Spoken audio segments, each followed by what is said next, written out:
membahas surah Al-Mujadilah ayat ke-22.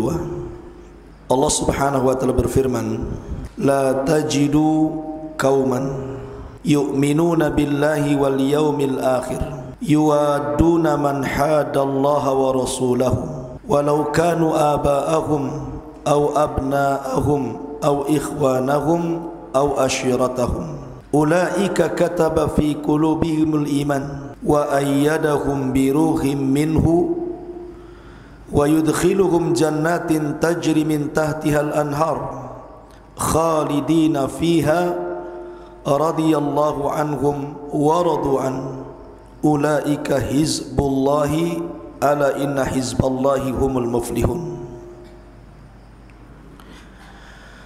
Kalian tidak akan mendapatkan sebuah kaum yang mereka beriman kepada Allah dan hari akhir,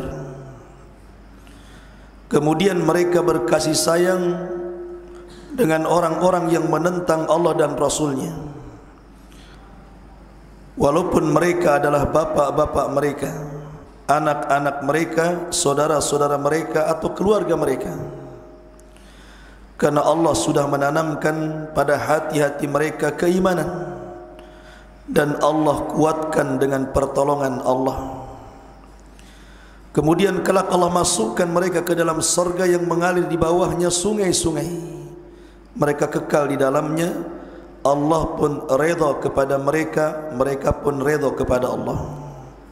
Merekalah kelompok Allah. Ingatlah sesungguhnya kelompok Allah, merekalah orang-orang yang beruntung. Surah Mujadilah ini ayat 22 ada asbab nuzulnya, ada sebab turunnya. Dan sebab turunnya kepada seorang sahabat Nabi sallallahu alaihi wasallam, al-asyaratu al-mubashshiruna bil jannah.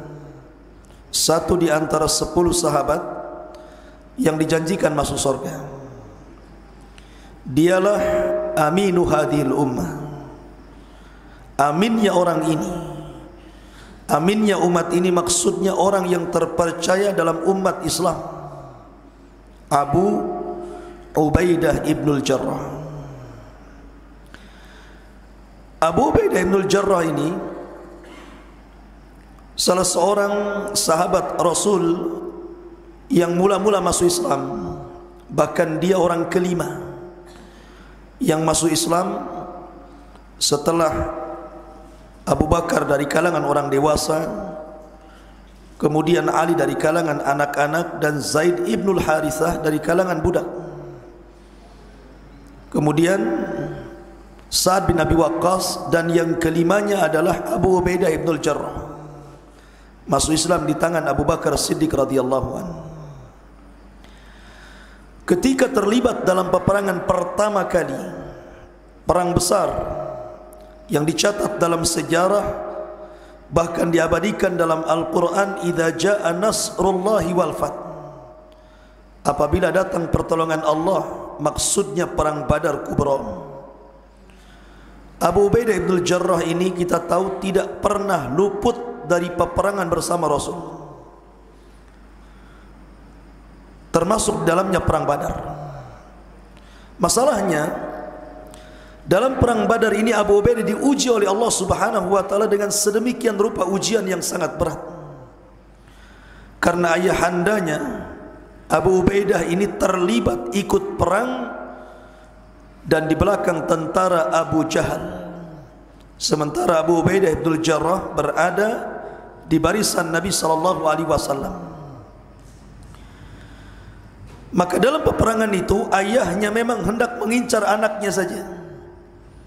Dilihat Abu Ubaidah dikejarnya sama ayahnya, tapi Abu Ubaidah senantiasa menghindar dan tidak mau melayani ayahnya. Sampai suatu ketika tidak bisa terelakkan lagi. Ini sudah berhadapan-hadapan antara ayahnya dengan Abu Ubaidah ibnul Jarrah, sementara ayahnya hendak menyakiti Nabi sallallahu alaihi wasallam. Maka Abu Ubaidah pun kemudian maju, akhirnya bertempur melawan ayahnya. dan Allah takdirkan Abu Ubaidah membunuh ayahnya sendiri dalam perang Badar ini. Maka setelah Badar Kubra dimenangkan oleh kaum muslimin dengan kemenangan yang luar biasa, maka Abu Ubaidah merasa sedih yang luar biasa. Bagaimanapun yang meninggal dan yang dibunuh itu adalah ayah kandungnya. Sedih dia. Apalagi ucapan orang-orang kepada Abu Ubaidah mengatakan, sungguh Abu Ubaidah qad habita amaluhu, sudah gugur seluruh amalannya. Fa innahu qatala abah, karena dia sudah membunuh ayahnya. Maka Abu Ubaidah pun menjawab dan mengatakan, wallahi ma qataltu abi, demi Allah aku tidak membunuh ayahku, walakin qataltu asyirka fi syakhsi abi, tapi aku hanya membunuh kesyirikan yang ada pada jasad bapakku. Maka Rasul mendengar seperti itu terdiam sampai turun ayat ini, la tajidu qauman yu'minuna billahi wal yaumil akhir yuwaduna man hadallaha wa rasulah walau kanu aba'ahum aw abna'ahum aw ikhwanahum aw ashiratahum. Engkau tidak akan dapat sebuah kaum yang betul-betul beriman kepada Allah dan hari akhir, mereka terlibat kasih sayang bersama orang-orang yang memusuhi Allah dan Rasulnya, walaupun mereka yang memusuhi itu bapak-bapaknya, anak-anaknya, saudara-saudaranya, keluarganya. Maka orang yang beriman tidak mungkin berkasih sayang dengan mereka. Disinilah ada al-wala wal bara, meletakkan loyalitas kepada orang yang beriman dan berlepas diri dari orang-orang yang memusuhi orang-orang yang beriman. Karena arti wala itu mencintai Allah, mencintai Rasul, dan mencintai orang-orang yang beriman. Dan arti bara itu artinya memusuhi musuh Allah, musuh Rasul, dan musuh orang-orang yang beriman. Dan dalam Islam, membunuh ayah sendiri dibolehkan kalau memang dia seorang kafir harbi, kafir yang memerangi. Tapi kalau seandainya dia adalah seorang kafir dhimmi ataupun kafir musta'man atau kafir ahdi, maka haram, tidak boleh. Sebagaimana kisah kemarin Sa'ad bin Abi Waqqas, Allah Subhanahu wa taala turunkan kepadanya, wasahibhuma fid dunya ma'rufah. Tetap walaupun orang tua kafir itu, kita berlaku lemah lembut kepada mereka dengan cara ma'ruf. Masalahnya orang tua Abu Ubaidah Ibnul Jarrah ini memusuhi Allah, memusuhi Rasul, mengangkat senjata, ikut terlibat dalam perang. Makanya terpaksa Abu Ubaidah pun membunuh ayahnya. Dan Allah turunkan ayat ini khusus bagi Abu Ubaidah dan akan dibaca sampai hari ini, bahkan sampai kiamat dibangkitkan. Engkau tidak akan mendapati sebuah kaum yang beriman kepada Allah dan Rasul, kepada hari akhir, mereka berkasih sayang dengan orang yang memusuhi Allah dan Rasulnya. Ma'asyiral muslimin yang dimuliakan Allah Subhanahu wa taala, sedikit saya akan menjelaskan biografi Abu Ubaidah Ibnul Jarrah. Abu Ubaidah Ibnul Jarrah ini terkenal memiliki keutamaan yang luar biasa di hadapan Rasul dan para khulafaur rasyidin. Ketika Rasul meninggal dunia, ketika orang-orang Ansar kemudian ribut ingin memilih Sa'd bin Ubadah menjadi pemimpin pengganti Rasul, datang Abu Bakar, Umar, dan Abu Ubaidah. Tiga orang ini menemui orang-orang Ansar yang sedang rapat. Kata Abu Bakar, kepemimpinan itu hanya ada pada orang-orang Quraisy. Adapun orang-orang Ansar hanyalah wuzara, pembantu dan menteri-menterinya. Kalau engkau mau, di sebelah kanan saya ada Umar bin Khattab, di sebelah kiri saya adalah Abu Ubaidah Ibnul Jarrah radhiyallahu anhu. Pilih salah satu dari keduanya.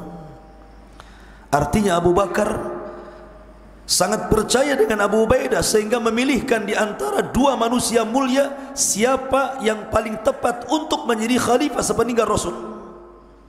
Walaupun ketika itu Umar menolak dan mengatakan, selama ada Abu Bakar aku tidak layak menjadi pemimpin. Maka dia pun membaiat Abu Bakar, disusul dengan orang lain. Kemudian di masa Umar sama, ketika Umar bin Khattab menjelang wafatnya, dia berwasiat dan mengatakan, laukana Abu Ubaidillah hayyan, laukana Abu Ubaidillah hayyan, seandainya Abu Ubaidah masih hidup, kata Umar bin Khattab, lastakhlaftuhu, tentu aku akan menjadikan dia khalifah sepeninggalku. Tapi sayang Abu Ubaidah meninggal sebelum Umar meninggal, kena taun. Lah di zaman Nabi SAW dalam perang Uhud, Nabi SAW kan menggunakan pakaian besi, menggunakan helm besi, kemudian terkena pedang di tengah-tengahnya sehingga helmnya belah. Percikan helm itu, besi-besinya nancap di pipi Rasul. Abu Bakar berusaha untuk mencabut tapi tidak bisa. Kemudian Abu Ubaidah datang dan mengatakan, ya Abu Bakrin, biarlah aku yang mencabutnya. Karena takut menyakiti Nabi SAW, dia tidak mencabut dengan tangannya, tapi dia mencabut dengan giginya yang depan. Ketika serpihan satu dicabut, rupanya gigi yang atas rompang, terputus. Kemudian serpihan yang kedua dicabut, rompang lagi, jatuh lagi giginya, sampai dua gigi Abu Ubaidah jatuh karena mencabut dua serpihan dari pipi Nabi SAW. Tapi Abu Bakar mengatakan, demi Allah aku tidak melihat orang ompong seindah Abu Ubaidah, katanya. Padahal kalau lihat ompong itu kan gimana gitu ya, kayak orang tua gitu. Tetapi Abu Bakar mengatakan, demi Allah ma raaitu hataman, aku tidak pernah melihat orang ompong, katanya, ahsan min Abi Ubaidah, lebih baik dibandingkan Abu Ubaidah. Justru makin indah wajahnya setelah dia ompong. Ma'asyiral muslimin yang dimuliakan Allah Azza wa Jalla, ketika di masa Khalifah Abu Bakar Siddiq radhiyallahu an, Abu Bakar ini mengutus Khalid ibn Walid memimpin pasukan melawan orang-orang Syam. Ketika itu Umar tidak setuju dan mengatakan, ya Abu Bakar, Abu Ubaidah itu lebih dahulu Islamnya dibandingkan Khalid, karena Khalid itu belakangan masuk Islamnya karena masih terfitnah dengan Abu Jahal.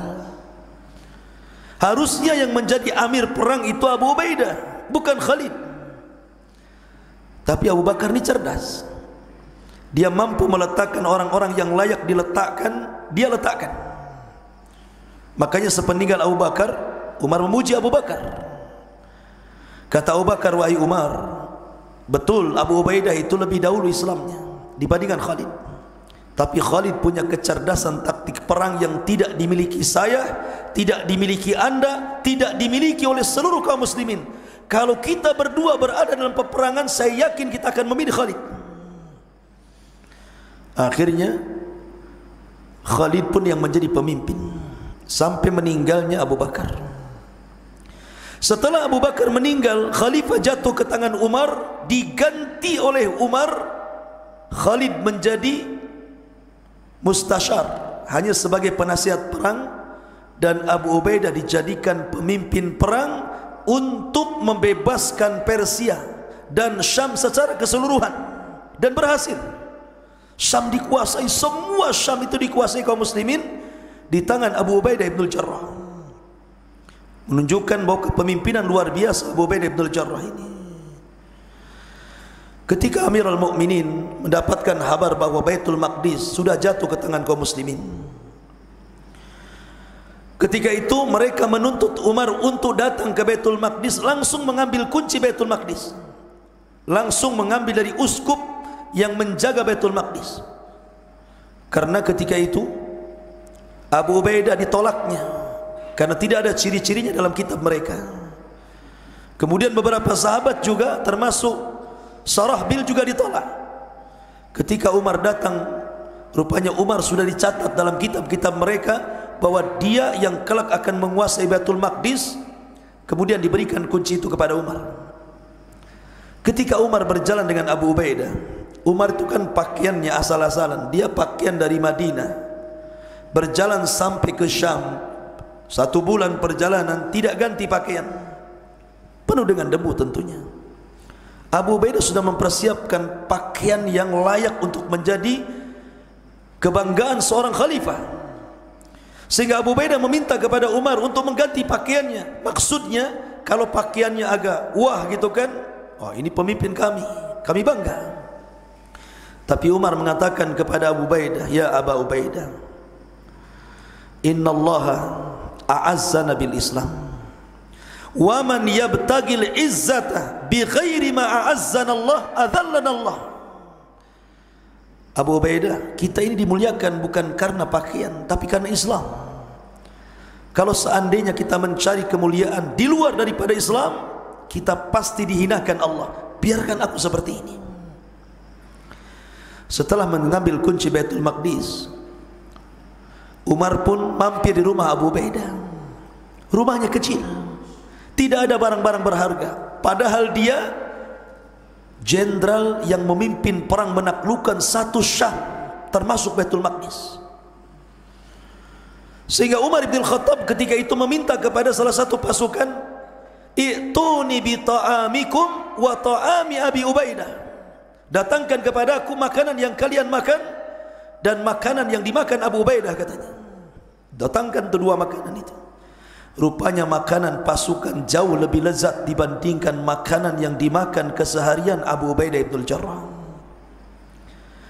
Ketika melihat rumah yang sempit, tidak ada barang berharga satupun, Umar menangis dan mengatakan, demi Allah, kulluna nataghayyar illa anta ya Abu Ubaidah. Kami semua bisa berubah dengan dunia wahai Abu Ubaidah, kecuali engkau tidak bisa dirubah dunia. Menunjukkan bahwa bagaimana tawaduknya Abu Ubaidah ini. Abu Ubaidah itu ikhwan adalah orang yang taat dengan Umar bin Khattab, karena memang dia Amirul Mukminin. Tidak pernah satu pun dia menyelisih Umar, sampai dia berwasiat untuk tetap taat dengan pemimpin. Kecuali satu kali dia tidak taat dengan Umar. Ketika terjadi taun, wabah yang sangat mematikan di Syam, yang disebut dengan tahun Amwas. Mungkin kalau zaman sekarang macam corona gini, wabah yang mematikan luar biasa. Abu Ubaidah itu memimpin 36.000 pasukan. 30.000 meninggal dunia dan 6.000 yang selamat, tidak mati karena taun. Yang mati 30.000 itu gara-gara wabah tuh. Tapi yang selamat cuma 6.000. Salah satunya Abu Ubaidah meninggal karena taun. Ketika Umar mendengar di Madinah bahwa taun menyebar di Syam, terutama di Amwas, Umar mengirim surat kepada Abu Ubaidah. Dan dia mengatakan, sesampainya suratku ini wahai Abu Ubaidah, kalau surat ini datang di malam hari, bergegaslah di pagi hari. Kalau surat ini datang di pagi hari, bergegaslah di malam hari, berangkat ke Madinah, ke Madinah, supaya engkau selamat dari penyakit taun, dan saya mencintai engkau karena Allah. Tapi apa balasan Abu Ubaidah? Dia mengatakan, ya Amirul Mukminin, tidakkah Rasul bersabda, apabila ada wabah di sebuah kaum, maka yang di dalam jangan keluar, dan yang di luar jangan pernah masuk ke dalam. Dan saya tidak akan meninggalkan Syam, dan saya akan tetap dengan pasukanku. Sesampainya surat itu kepada Umar bin Khattab, menangis Umar bin Khattab, sehingga orang-orang mengatakan, amata Abu Ubaidah, apakah Abu Ubaidah meninggal dunia wahai Amirul Mukminin?